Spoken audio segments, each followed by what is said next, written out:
Hello, ഇന്ന് നമ്മൾ ഈ ടൈപ്പ് ഫ്രോക്കിൻ്റെ ഈ ഫ്രണ്ടിലത്തെ ആ പ്ലീറ്റ്സ് എങ്ങനെയാണ് നമ്മൾ അറേഞ്ച് ചെയ്യുന്നതാണ് നമ്മൾ നോക്കാൻ പോണത്. അപ്പോൾ അതിനായിട്ട് ഞാൻ ആദ്യം ഇവിടെ കുറച്ചേറെ തുണി നമ്മളിതുപോലെ എടുത്ത് വെച്ചിട്ടുണ്ട്. പിന്നെ നമ്മൾ ആ ഒരു ലൈനിങ് പീസിൽ കറക്റ്റായിട്ട് നമ്മുടെ ആ ഒരു മെഷർമെൻറ്റിൽ നമ്മൾ അളവിൽ വെട്ടിയെടുത്ത ആ ഒരു പീസ് അടിയിൽ ഞാനിപ്പോൾ ഇതിൻ്റെ അടിയിൽ വെച്ചിട്ടുണ്ട്. ഇത് കുറച്ച് നാളിന് മുമ്പ് എടുത്ത വീഡിയോ ആയതുകൊണ്ടാണ് ഇതിൻ്റെ ആ ഒരു പോർഷൻ കാണാത്തത്. അതിലിതുപോലെ നമ്മളിങ്ങനെ സെറ്റ് ചെയ്ത് ആ പ്ലീറ്റ്സ് നമ്മൾ കുറേ ഏറെ തുണി അകത്തേക്ക് മടക്കി വെച്ച് എടുക്കണം. എങ്കിലേ ഇത് തുറന്ന് പോവാതെ ഇതുപോലെ കിട്ടത്തുള്ളൂ നമുക്ക്. അതല്ലാന്നുണ്ടെങ്കിൽ പ്ലീറ്റ്സ് ഇങ്ങനെ വിട്ട് പോകുന്നത് അതുപോലെ തുറന്ന് പോകുന്ന പോലത്തെ ആ ഒരു ഫീലുണ്ടാവും. അപ്പോൾ അതിനാണ് നമ്മൾ ഇങ്ങനെ ചെയ്യുന്നത്. ഒരുപാട് തുണി വേണം ഇതിന്. അത്യാവശ്യം നല്ലൊരു തുണി നമുക്കിതിന് ആവശ്യമായിട്ട് വേണ്ടി വരും. ഇതിങ്ങനെ നമ്മൾ ആ സെറ്റ് ചെയ്ത് വെച്ചിട്ടാണ് നമ്മൾ ആ ലൈനിങ്ങിൻ്റെ പീസിൽ അടിച്ചെടുക്കാൻ പോകുന്നത്.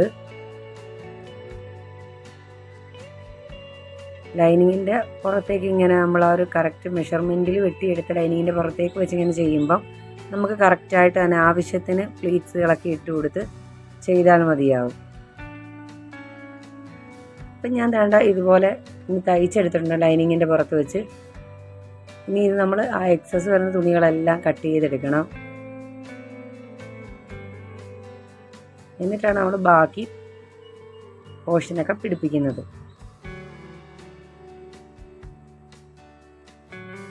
ഇനി ഈ പ്ലീറ്റ്സ് ഒന്നും അഴിഞ്ഞു പോകത്തില്ല, നല്ല സെക്യൂറായിട്ട് തന്നെ അവിടെ ഇരുന്നോളും. ഊരിപ്പോന്നുള്ള പേടിയൊന്നും വേണ്ട. ഇങ്ങനെയാണ് നമ്മൾ ഈ ഒരു പ്ലീറ്റ്സുകളൊക്കെ അറേഞ്ച് ചെയ്ത് കൊടുക്കുന്നത്. ഈ ഫ്രോക്കിൻ്റെ ഫൈനൽ ലുക്ക് കൂടി ഞാനിവിടെ കൊടുത്തിട്ടുണ്ട്. ഇതിൻ്റെ താഴേക്ക് വരുന്ന നമ്മൾ നോർമൽ ഒരു സ്കർട്ടിനൊക്കെ ചെയ്യുന്ന പോലെ പ്ലീറ്റ്സ് സാധാ പോലെ ഇട്ട് കൊടുത്തിട്ടാണ് ചെയ്തിരിക്കുന്നത്. അപ്പോൾ ഇങ്ങനെയാണ് സിമ്പിളായിട്ട് നമുക്ക് ഇങ്ങനത്തെ ഈ പ്ലീറ്റ്സൊക്കെ വരുന്ന ഡ്രസ്സുകളൊക്കെ ചെയ്തെടുക്കാൻ വേണ്ടി പറ്റും. ഇതാണ് ഇതിൻ്റെ ഫൈനൽ ലുക്ക് വരുന്നത്. ഫ്രണ്ടിൽ ഞാനൊരു ബോയും കൂടി സെറ്റ് ചെയ്ത് കൊടുത്തിട്ടുണ്ടായിരുന്നു. വളരെ എളുപ്പം തന്നെ നമുക്ക് ഈ ടൈപ്പ് പാറ്റേൺ വരുന്ന ഫ്രോക്കൊക്കെ ചെയ്തെടുക്കാൻ വേണ്ടി പറ്റും. ഏത് മോഡലിലാണെങ്കിലും പ്ലീറ്റ്സ് നമുക്ക് ഇതുപോലെ തന്നെ അറേഞ്ച് ചെയ്ത് കൊടുത്താൽ മതി. വീഡിയോ ഇഷ്ടപ്പെട്ടിട്ടുണ്ടെങ്കിൽ ചാനലൊന്ന് സബ്സ്ക്രൈബ് ചെയ്ത് സപ്പോർട്ട് ചെയ്തിരിക്കണേ ഗൈസ്. Thank you.